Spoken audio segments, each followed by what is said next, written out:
Hey, why not smoke cigarettes? There are very many reasons for you to smoke cigarettes. Stress is probably the biggest one. You're stressed out all the time from work, school, parenting, relationship issues, and even paying bills. Being this stressed out is never fun. If smoking cigarettes will lower your stress level, then why not smoke? Also, smoking can make you look sexy. Lots of good-looking men or women are seen leaning up against a wall and taking a drag. If smoking cigarettes can make you look that cool, then why not smoke? Have you been out driving lately? And instead of seeing an attractive driver driving through town with their windows down, hair blowing in the wind, and a cigarette between their first two fingers, have you instead found yourself staring at a graphic image of a smoker on a billboard? Here in Springfield, I see one every day. It has a tip from a former smoker saying, "Don't cut your stoma." Have you been flipping through channels on your television lately and found Terry sharing her tips on getting ready in the morning? First, she puts in her teeth, and then her wig, and then her hands-free device for her stoma so she can speak without having to press on that gaping hole in her neck. Have you been listening to the radio lately and heard Roosevelt share his story? He had a heart attack at the age of 45 and can never play basketball with his kids again. And it left him with a huge scar down his chest from his open heart surgery. Have you heard the stories told by the many with Berger's disease? It's a vascular disease brought on by smoking that results in amputations. The New York Daily News published an article explaining that these are all part of a $54 million anti-smoking push by the Centers for Disease Control and Prevention, and it's the first national advertising effort. The agency is hoping to persuade as many as 50,000 Americans to stop smoking.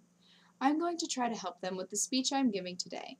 I'm a biology major and I study many different human health concerns, including cancers, and lately I have been studying the effects of cigarette smoke on the human body. Today I'm going to tell you about all the different cancers, diseases, and ailments that are caused by smoking, how all of those affect you and those around you, and what you can do in your life to keep from ending up with any of them. This speech is not going to be pretty, and I will warn you now of more graphic images to come. So, why not smoke? I'll tell you why not. First, let me tell you about what smoking cigarettes can do to you.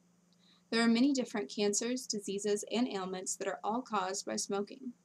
I'm sure most of you know that smoking causes lung cancer. However, did you know that tobacco use also increases your risk for cancers of the mouth, lips, nasal cavity, sinuses, larynx or voice box, pharynx or throat, esophagus, stomach, pancreas, kidney, bladder, uterus, cervix, colon, rectum, ovary, and acute leukemia? This list comes from Cancer Facts and Figures 2012. Cancers of the larynx or voice box are what will lead you to needing a stoma. You develop tumors on your voice box and need surgery to remove those tumors, and after that surgery you will no longer be able to speak unassisted.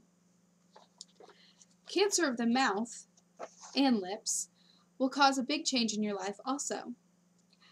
After your lips are removed, you will no longer be able to hold any food, drink, or saliva in your mouth. Cancer of the bladder will cause you to have to wear adult diapers for the rest of your life, and cancer of the ovaries will cause you to never be able to have children again. Now I will tell you exactly how smoking can lead to all of these cancers. Tobacco is a carcinogen. A carcinogen is a cancer-causing agent. And whenever you breathe in these carcinogens, they blow across your cells. And whenever these carcinogens come in contact with your cells, it causes the cells to develop a mutation. A mutation in a cell is what will cause them to divide out of control, and this is how tumors develop.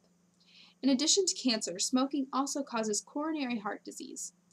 Coronary heart disease is the leading cause of death in the United States.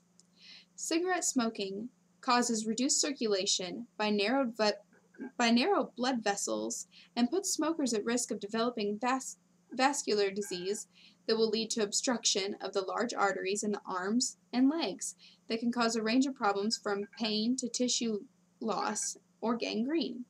Smoking also causes lung disease, emphysema, bronchitis, and chronic airway obstruction by damaging the airways and small air sacs in the lungs. Additionally, Burkitt's disease affects mostly men ages 20 to 40 that have had a history of heavy smoking or chewing tobacco. It is a rare disease which blood vessels of the hands and feet become blocked. This results in fingers and toes becoming dead and needing to be amputated.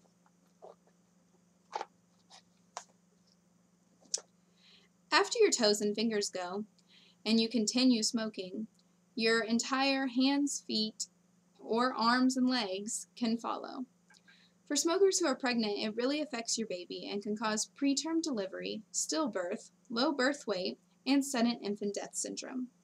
Postmenopausal women who smoke have a lower bone density than women who have never smoked.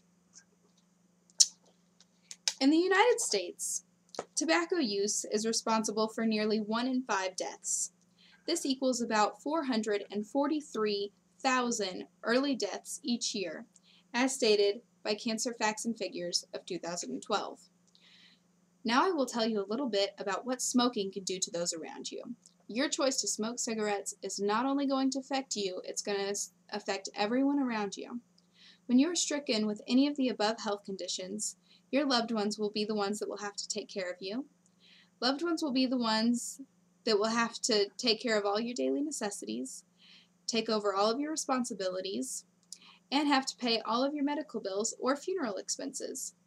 Your choice to smoke can also affect the health of everyone around you.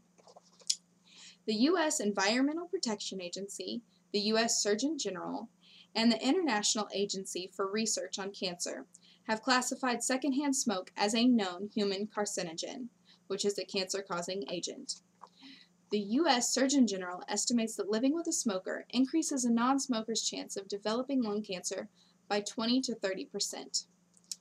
Additionally, each year, about 3,400 non-smoking adults die because of lung cancer as a result of breathing secondhand smoke. Each year, secondhand smoke also causes 46,000 deaths from heart disease in people who are not smokers, according to Cancer Figures and Facts 2012. Also, many times you will see the children of smokers develop trouble breathing and asthma from the secondhand smoke in the house. A parent should never smoke around their babies or allow anyone else to. Now that I have graphically told you about the problem with smoking, let me tell you about the solution. There are so many different ways you can avoid having any of this happen to you. The best and easiest way to avoid all of these horrible, tragic, and life-threatening conditions is to never start smoking. If it's too late for you to pick that option, then you will have to decrease the amount of cigarettes you smoke each day. Most of the effects of smoking are irreversible. Once the damage is done, there is no changing it. The tar buildup in your lungs will not go away.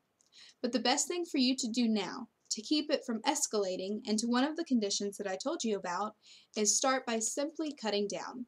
Even if this is the only step you get to, if you cut down the amount you smoke each day, you're really getting somewhere. Once you've decided to make the life change that will help you avoid all of these tragic ailments, you can use these 5 steps for quitting. First, set a date to quit. Second, tell a family member about your goal. Third, anticipate and plan for the challenges that you will face while quitting. Fourth, remove cigarettes and other tobacco products from your home, car, and work.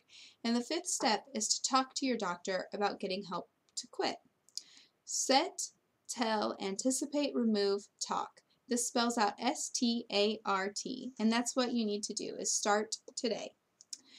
There are also many medicines that can assist on this journey.